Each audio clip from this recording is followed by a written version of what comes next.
Hudson County View, live and uncut. And I'm your host, the man of the hour, too sweet to be sour. The women's pet, the men's regret, where what you see is what you get, and what you don't is better yet. John R. Heinis. And we are just 27 days away from the November 4th election. So, of course, at the top of the ticket, we got former Assemblyman Jack Ciattarelli taking on U.S. Representative Mikey Sherrill. And that it's the final debate on Channel 7 tonight, so that's definitely something that a lot of people are going to be watching. You have the pre-show starting at 6, and then the post-game starting at 8. So it's a 1-hour debate, and there were just 2 this election cycle. This is the second and final one, so I'm sure a lot of you folks will be tuning into that. I certainly will be. But doing a lot in Hoboken these days. I'm also moderating a council-at-large forum at the Hoboken Public Library. This is the third and final for me in the series. And this will be the 6th ward council race that has 4 candidates. So definitely hope you guys can watch a little of that. And also, there's plenty going on in Jersey City. Of course, most notably, Mayor Stephen Fulop has landed a huge job across the river where he can make upwards of $1.5 million a year. So I'm sure if you're watching, you already know what's going on, but he has been named the president and CEO of the nonprofit group, the Partnership of New York City. So this is something that just kind of came out of nowhere. The New York Post reported that he was a top contender Sunday night, that it was confirmed by early Monday evening. So, you know, congrats to him. It's certainly going to be interesting to see how that plays out. And I'm sure it's going to create a lot of buzz throughout Hudson County and beyond, as it already has. And then, of course, you know, we're talking about the elections. Jack Ciattarelli was right here in Jersey City, one of the bluest parts of Jersey City, actually, right in the Hamilton Park section, Rumba Cubana. So I'm going to tell you what happened there. We're also going to talk a little bit about what's going on with James Solomon and Jim McGreevy. They're sparring a little bit. Then on the governmental side of things, the Jersey City Redevelopment Agency is talking about none other than the Pompidou project. So certainly that was a surprise to many folks. And the outcome was also not something most people were expecting. And today, of course, we have a great guest, as always, and I'm joined by Ward A Council candidate Dave Carment. So all that and a whole lot more right after this word from our sponsors.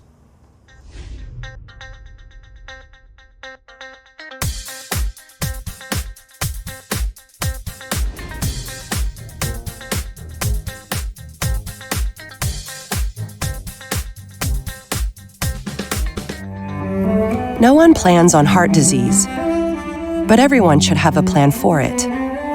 We help patients of all lifestyles and medical histories plan for healthy hearts. We offer convenient screenings without judgment, hundreds of preventive programs, and women's heart specialists. And we're the largest cardiac surgery program in New Jersey. Make plans for a healthy heart with RWJ Barnabas Health. Let's be healthy together. Consumer Carpets, 3408 Kennedy Boulevard in the Jersey City Heights, your one-stop store for residential and commercial floor treatments, carpeting, linoleum, tiles, laminates, hardwood floors, area rugs, remnants, all major brands, all in stock. Free estimates, same-day installation. Consumer Carpets, it's savings, selection, installation. Credit cards and debit cards accepted. Financing available. Consumer Carpets, price to fit your budget, installation to fit your schedule. On the net at consumercarpets.com. Consumer Carpets, Jersey City, 201-792-2712.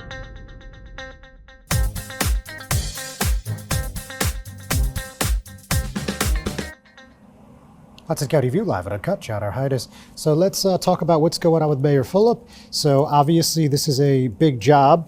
You know, not many of us in Hudson or New Jersey were familiar with it. Honestly, I wasn't. But this Partnership for New York City, one of the largest nonprofits across the Hudson River. And, you know, he's officially been named to the gig. And Catherine Wild, who is the current director, who will be leaving at the end of the year, made over $1.5 million in 2023, according to that initial report of the New York Post. Great scoop for them. Kudos. And, you know, you saw shortly thereafter, early Monday morning, the mayor wrote on Instagram, article in today's New York Post, I couldn't be more excited for what's ahead, and sometimes life has a way working out exactly as it should. So obviously, he was a candidate for governor in the June 10th Democratic primary, and a lot of people had a lot of unkind things to say about him after he came in third place behind Sherrill and Newark Mayor Ross Baraka. But clearly, this is not a bad consolation prize by anyone's estimation, if you ask me. And beyond that, you know, he's had a long career, about 2-decade career. He was elected to the Ward E Council in 2005. That was 1 year after losing a congressional bid to then Congressman Bob Menendez in 2004. He was reelected to the Ward E Council seat in 2009, became mayor in 13, was reelected in 17 and 21. Obviously, as I just said, unsuccessful bid for governor, and now headed across the river. It's unclear if he's going to be moving to New York City or not, or if he'll be staying right here in Jersey City. But again, congratulations to him, and let's see what happens next. But a lot of potential political implications there, needless to tell you. So now talking about the governor's race, let's talk about Jack Ciattarelli coming to Jersey City, Rumba Cubana. So you saw him and Hudson County Sheriff Frank Scileri, who about 6 weeks after losing the Democratic primary to Bayonne Mayor Jimmy Davis, actually ended up joining the Republican Party. So that was pretty interesting, something that a lot of people didn't see coming. I certainly didn't. And they came out and they endorsed the Hudson County GOP slate. So that's 6 candidates for state assembly and 1 for Hudson County Sheriff. So very interesting. And if you were in that room, which I was, you had 175, maybe 200 people that were very enthused about what Ciattarelli's doing.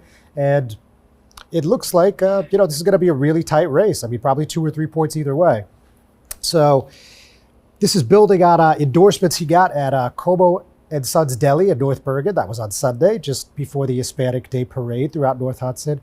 That was North Bergen Public Safety Commissioner Alan Pasquale, West New York Commissioner Marcos Arroyo, former West New York Mayor Sal Vega, and former Commissioner Alberto Rodriguez. So interesting stuff. And talking about what he said here in Jersey City, he was, obviously enthused by the crowd and just wanted to remind people that New Jersey wants change. And, here's an excerpt. He says, "Nobody wants 4 more years of Phil Murphy policies. Mikey Sherrill is Murphy 2.0. We're not going to let that happen. We're going to win." She's got the same problem Corzine and Murphy had. They brought John Corzine here from Illinois. Didn't work out so well. They brought Phil Murphy here from Massachusetts. That hasn't worked out so well. Mikey Sherrill's not from New Jersey. I got a real simple idea. How about we elect a Jersey guy? And, a lot of applause. Of course, people excited about that message. The race is in the single digits. And the past couple polls have Ciattarelli within the margin of error. So, again, this is going to be a tight one, by all indications at least. And, we talked about things that he's said many times on the campaign trail. For example, vowing to eliminate sanctuary cities, state workers working at their offices in person, appointing an attorney general that supports both police and parents. And he elaborated on that. For example, the attorney general would get rid of cashless bail and eliminate a policy that discourages school staff from informing parents when a student identifies as transgender. So just in case you weren't familiar, the assembly candidates that him and Scileri endorsed were Anthony Acosta and Neil Schulman. That's in the 31st Legislative District. And then in LD 32, you got Kushal Patel and Stephen Bishop. And then finally in LD 33, which is the most Republican-friendly district. If you looked at the presidential results last year, you have Anthony Valdez and Sidney DePease. And there's also that sheriff candidate, Elvis Alvarez. And Scileri did a more formal endorsement for him at an event at the Coach House last night. So, I'll be working on that later today. So with that in mind, let's talk what's going on in these these mayoral races. So an interesting one from Hudson County Commissioner Bill O'Day. He called out opponent Jim McGreevey to reimburse county taxpayers after he received health benefits, lifetime health benefits, that is, 10 years ago after working at the Hudson County Correctional Facility for just 4 months. So O'Day did a press conference right outside of the jail, right in front of the jail in Kearney. And long story short, he said, "We didn't have a minimum number of years to get lifetime health benefits. His sole purpose for taking that job was to get himself lifetime medical benefits paid for by the residents of Hudson County. To this date, we don't know what he did. He was hired as a lawyer." And if you guys recall, shortly thereafter, O'Day introduced an ordinance by the Hudson County, they were then the Board of Chosen Freeholders, and he closed the loophole. It was approved, and so no one could do this ever again. So he explained, to make it retroactive would have made it punitive for someone who had been hired. I wish I knew someone was going to game the system. He's the only person who has gamed the system that way. He went on to say that it's about $10,000 a year, the benefits, and so therefore, $15,000 a year. So he owes about $150,000. He's calling to reimburse the county taxpayers, and he's also saying that he should give up those benefits going forward. McGreevey campaign had no comment. So going on, we heard from Ward E Councilman James Solomon. Of course, he's been very strong in his stance against developers, and in a lot of instances that includes tax breaks. And on that point, he said if he's elected mayor, he's going to audit all tax breaks in Jersey City. So he said, as mayor, we will move fast to root out corruption that for too long has hurt Jersey City. Corruption is a tax on all Jersey City residents. It leads to higher property taxes, lower quality services, and a government that favors the well-connected over everyday residents. We need change. So with that, folks, we're going to take a quick break. When I come back, I'll be with Jersey City Ward 8 Council candidate Dave Carment. We'll be right back.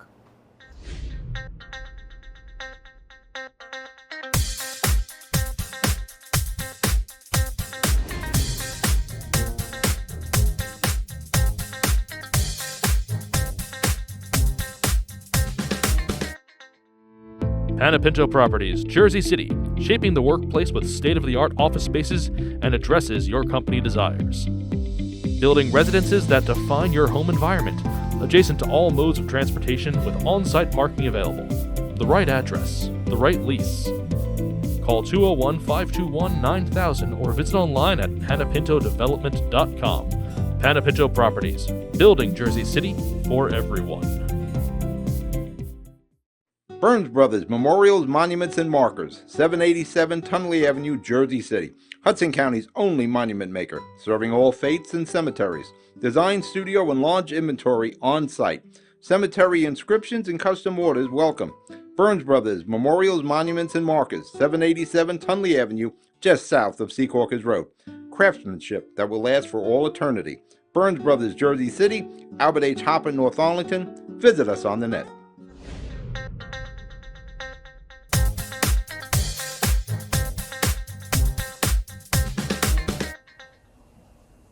Hudson County View live and uncut. John R. Heinis, and as I mentioned a few moments ago, today my guest is Jersey City Ward 8 Council candidate Dave Carment. Dave, thanks for coming in. Yeah, pleasure to be here. So obviously you got a pretty crowded race, and you have an incumbent running, and you have some new candidates like yourself. So just tell me how you ended up here and how you ended on Council President Joyce Waterman's ticket. Yeah, I've been in Jersey City for well over a decade, moved in 2014. Kind of an interesting transplant. I moved to Jersey City to start my own church. Right on the west side, and moved on to Woodlawn Ave and just fell in love with the neighborhood. And so got involved right away. Had an incredible neighbor, Coach C, Clarence Collins, who's heavily involved with youth advocacy and just doing community work. We started a block association, and that was my first introduction into Jersey City politics, meeting our ward council person at the time, and just hearing about things in the community. And so as time has progressed, I've become more involved, obviously, in advocacy work, doing community work, and just felt like I wanted to have a seat at the table, particularly in the nonprofit field. I worked at New City Kids. I currently work at Kinsmen of Kings, and I see how much resources there are in the city. And if we start to direct those resources to these nonprofits, we're going to see incredible results. And so just felt like I could have a bigger impact, particularly for Jersey City youth, if I ran for city council. So that's kind of how it started. How I got on Joyce's ticket, I've done a lot of community work with her. Every time there's been an issue, I reach out to the ward candidate and to the at-larges, and Joyce was always the first to answer.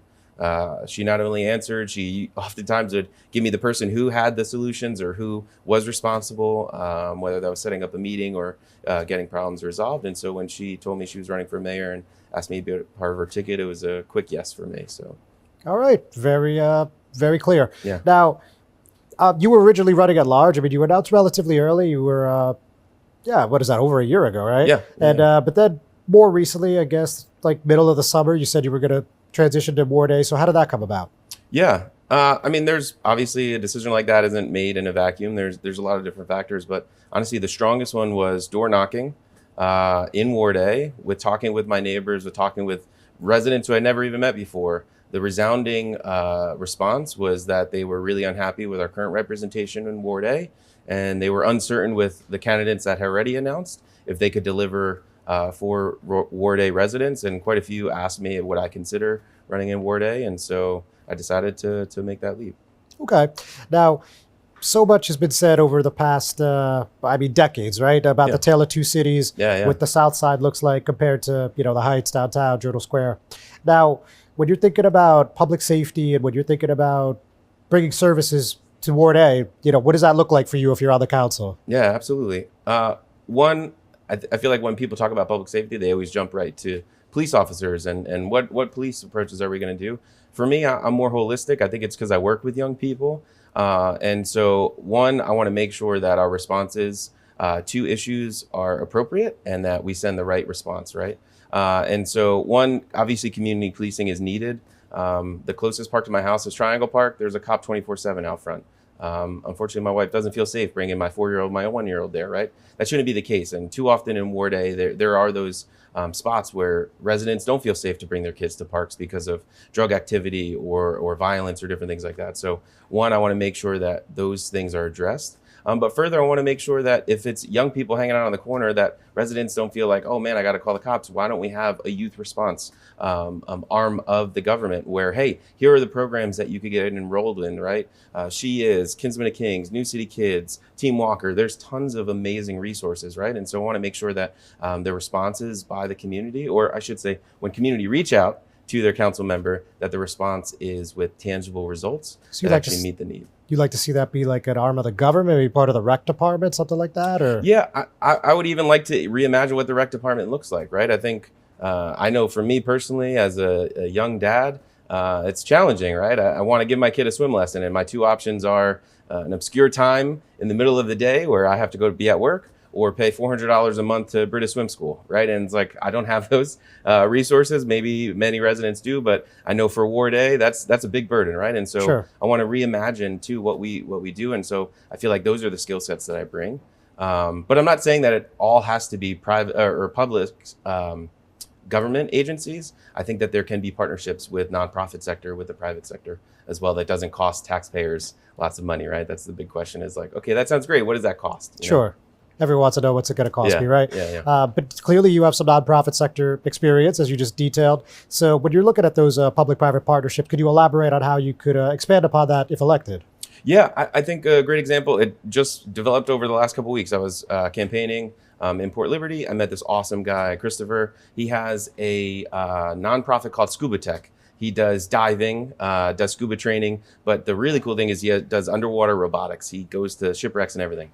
And he's like, hey, would the Jersey City Board of Ed be interested in this? And I was like, yes, right? I don't work for the Board of Ed, but I know that those sorts of programs are extremely costly and they're not regularly offered. So he was asking questions, and I said, well, we have some community schools, and one of them was PS22.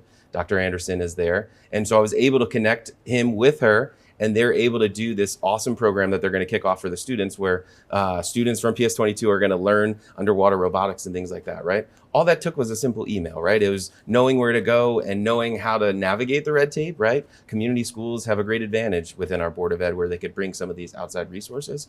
And so I think those sorts of partnerships can be done in a bigger scale, especially for Ward A residents. Very interesting. Dave, don't go anywhere. Folks, don't go anywhere. We're just going to take another break. We'll be right back.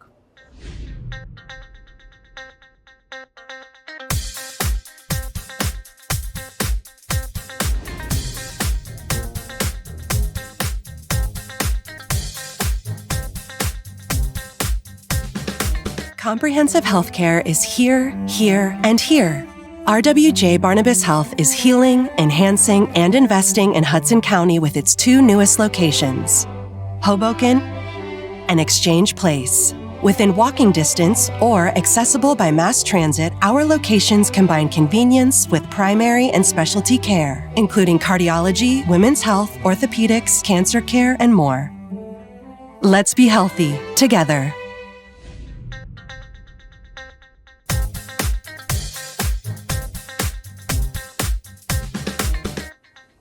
Hudson County View live and uncut. John R. Heinis, and I'm still here with Jersey City Ward A Council candidate Dave Carment. So, clearly you're someone who has experience with the community and someone who cares, I would go out and say. And but look, this is a tough race. I mean, there's 6 people, some experienced politicians, a lot of money. Yeah. So politically, what do you think makes you viable in this one? I think there's a reputation of who I am that speaks volumes. And for me, I've been known to show up for people, right? I'm accessible. I've had the same cell phone since college. I'm not changing it. I answer my email on a regular. I work in a church setting as well, right? I work in various school settings with young people. And so families across Jersey City know that Dave is a genuine guy. Who you see right here is who you get no matter what time of day you reach out to me, and who deeply cares about youth who have disadvantages, about families who have been displaced, about immigrants who are being targeted. And there's a laundry list that I could go through of those experiences. But for me, what stands out is the competency and the commitment to make sure that our residents get the quality of life that they deserve. I'm not promising the world. I'm not all of a sudden going to snap my fingers and Jersey City is going to be beautifully affordable and taxes are going to be cut in half and all the other talking points that other candidates might do, whether it's at a ward level all the way up to mayor. But when you need your tree trimmed or the road paved or the construction that closes down Garfield for an entire year and just basically says, who cares about the residents and let's jam up Ocean and MLK, right? You're going to be having a councilman who's going to not stop talking, who's going to keep talking about that until there's problems that are solved and solutions that are being made. And so that's who I am. I'm an everyday guy. I'm a dad. I take the 87 bus, I take the light rail on the regular, I take the Via and wait 40 minutes for it to arrive. Like, what you see is what you get. I'm not some wealthy parachuting in guy who has ambitions to be in the White House. To me, I'm just a dad who wants to keep raising my family here. And I felt that there were issues that were going unaddressed. And so I threw my hat in the race. All right. Well, bring up a lot of interesting points there. So Yeah. you mentioned at the beginning about ICE. So, much has been made about this. Jersey City is one of 4 cities being sued by the Department of Justice over the sanctuary city policies. So on that point, what do you think a ward council member could do, and what would you do if elected on that front? Yeah, I think one is to offer compassion, right? But that can be done at any level, right? I'm a pastor and that's been done, right?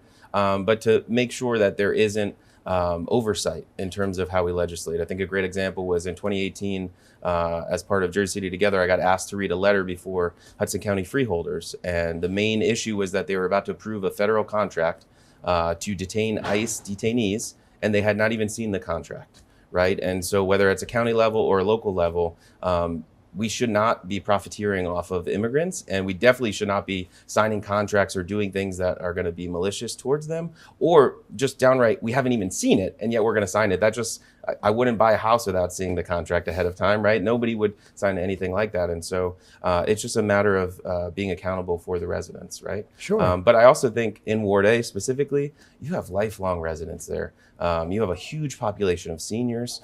You have people that have been 3rd, 4th generation in Ward A. And so it's also about making sure that they can stay in Jersey City, that whether it's taxes or feeling unsafe, whatever the issues are, if you've been here, you should be able to stay here. And so that's another reason why I'm running. Got it. So, and you also mentioned quite a bit about quality of life, and something that we've heard so much about on the South Side is potential new bus lanes and bike lanes, converting roads into one-way streets, and a lot of people in the community just felt like they weren't consulted, and they just got smacked upside the head, right? Yeah. So, what do you think about those kind of proposals and Vision Zero and any kinds of bike infrastructure? Yeah, I would say that I could probably outbike almost any other candidate. I love biking. I did the New York City bike tour, biked all the way through Staten Island afterwards, over the Bayonne Bridge and back, right? And I think the bike lanes are ridiculous. I don't think that they're totally out of place. I do think that Jersey City needs bike lanes and bike safety. I upgraded and I have clip-ins and it's scary, right? But you have bike lanes that just end. Right by where my daughter goes to school, near Claremont Ave, there's this bike lane that took up street parking and made the road more narrow, and then it just dumps into West Side Ave with no plan, right? If I'm on a bike, I'm not trying to go into West Side Ave that way. So I think, one, it needs to be done smarter. But I think a great example of what you brought up is the MLK and Ocean.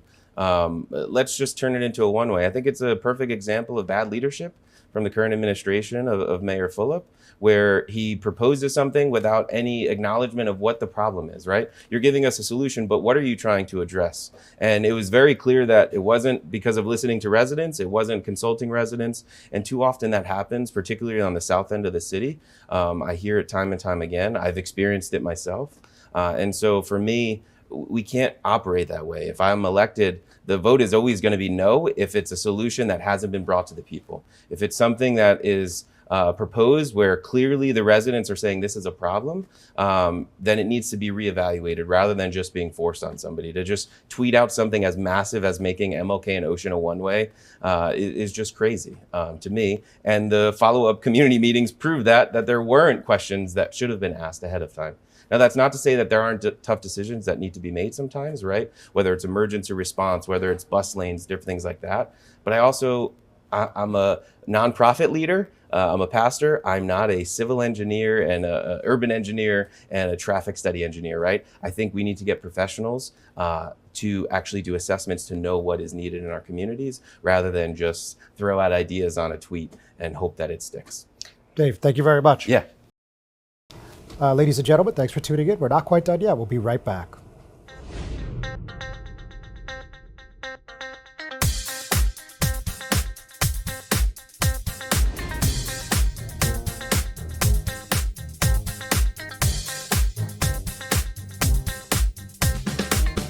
Carpets, 3408 Kennedy Boulevard in the Jersey City Heights, your one-stop store for residential and commercial floor treatments, carpeting, linoleum, tiles, laminates, hardwood floors, area rugs, remnants. All major brands, all in stock. Free estimates, same-day installation. Consumer Carpets, it's savings, selection, installation. Credit cards and debit cards accepted. Financing available. Consumer Carpets, price to fit your budget, installation to fit your schedule.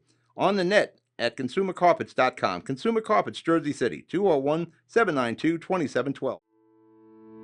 Panapinto Properties, Jersey City, shaping the workplace with state-of-the-art office spaces and addresses your company desires. Building residences that define your home environment, adjacent to all modes of transportation with on-site parking available. The right address, the right lease. Call 201-521-9000 or visit online at panapintodevelopment.com. Panapinto Properties, building Jersey City for everyone.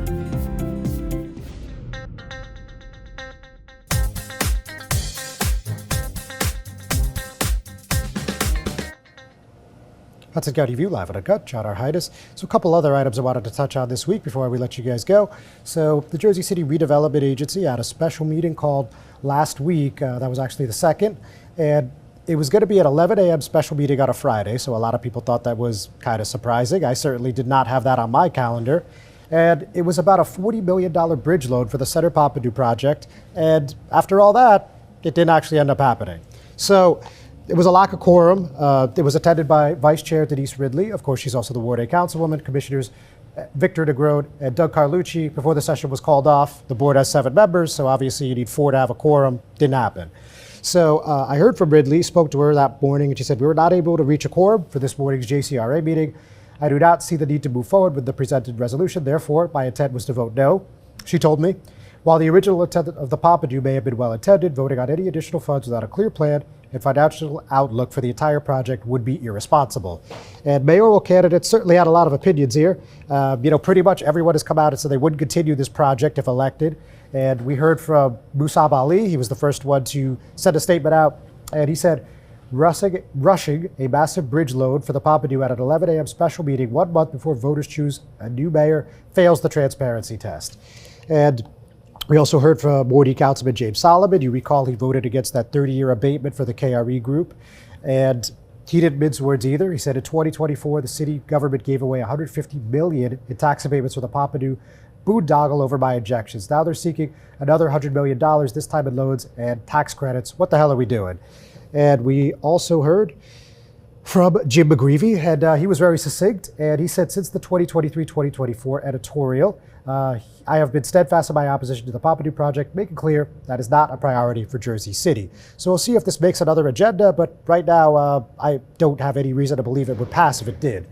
So talking a little bit about what's going on with the GOP, the Republican Party in Hudson seems relatively energized. Of course, they haven't competed in decades, but they're putting the old college try together here. And one example of that, beyond what I said earlier about Jack Citarelli, they actually have Hank Shinkoff. He's a operative from New York City that's done dozens of races and had clients like Michael Bloomberg, for example. He's now been hired by them to help in the Cardi mayoral race, the LD33 assembly races, and also to help Citarelli get elected. So I thought that was extremely interesting. And then just a quick local note, we have former freeholder and former Jersey City Board of Education President Joel Torres endorsing Elvin Dominici and Carcione for the Ward D council seat. And he said, I have known Elvin for nearly 15 years. He was with me on election day of 2014, walking block by block to make sure residents were heard. Long before his name was ever on a ballot, he was organizing his neighbors, petitioning for stop signs and pushing for improvements that too many officials ignored. That's why I'm proud to endorse him. So with that, folks, we're going to call it a week. We appreciate your time. We'll see you next time.